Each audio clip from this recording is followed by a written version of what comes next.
The humans, in a search for answers, have always looked to the sky, to the immense blue.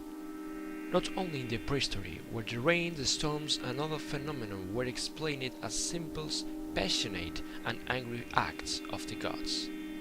Even today, in the space-conquered cloud computing and artificial heart's age, we still elevating our eyes, trying to find something in that cosmic darkness. But what if the answers are not up here, far away? What if the answers are here, in our planet? Even more, not in our planet, in ourselves, inside us, inside everything. What if the term God does not make reference to something immense, but the smallest thing in the universe? What if a human, a rock, and any other thing is compounded by millions and millions of divine particles? Based on the discovery of the Higgs boson, which demonstrated the validity of the actual physics model, I ask myself, are there other particles even smaller and complex than the boson, the muons and quarks undiscovered? Is there some kind of primordial matter from which all is made? This is my idea. The primordial matter here is the real alpha and omega. They shape the gravity and electromagnetic fields, the nuclear interaction, and all kinds of elemental particles and magnitudes. Everything is compounded by this matter, without exception. The colors, the density of the water, the smell of the air, all. We are surrounded by it, made of it. But why? Well, in my previous video I mentioned that many people say the world is full of things with such level of perfection that the random cannot achieve that goal, in reference to the Big Bang theory and the subsequent development of the universe. Well, maybe the luck as well as an almighty entity are unable to create, for example, the beautiful and complex structure of a diamond, a snowflake, or a human cell.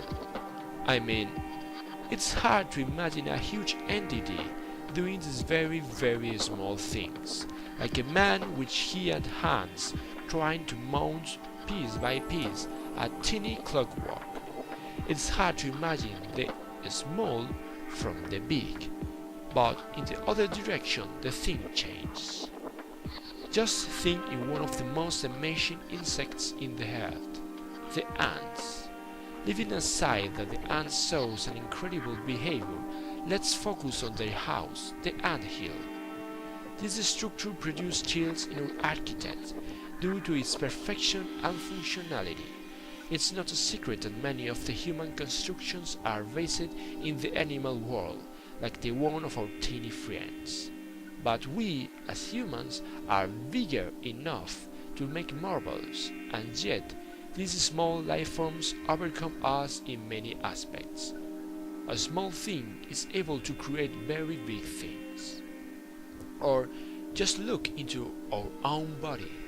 Probably the human machine is not perfect, but its complexity is overwhelming. We, in 2013, are still unable to create a human from the beginning, but a spermatozoon and an egg can. Cell, tissue, organelle, organ, system, and finally a body. A big thing from a small thing. Unlike this, there are thousands of examples. To cut to the chase, in this theory the universe is compounded by an infinite number of primordial particles. These particles are compounded by the most elemental energy of the reality. With this energy, these particles are able to create everything. All there in the existence are groups of these particles. And what defines these groups and the subsequent transformation in things? Probably a universal force like the one I talked about in the previous video. Of course, there are more questions. Can we manipulate these particles? They are still growing. We could see them someday. I let this unknowns in your hands. Personally, I think this primordial matter is imperishable, but mutable and changeable in constantly evolution. A last metaphor. Look at your computer. You can play video games, edit a picture with Photoshop, search information in Google, program in Java. You can do thousands of things, but very deep inside, all is the same. Ones and zeros working together. Like Francis Drake said, greatness from small beginnings. What do you think? Hope you enjoyed the video. Thanks for watching, and remember how much the world has changed today.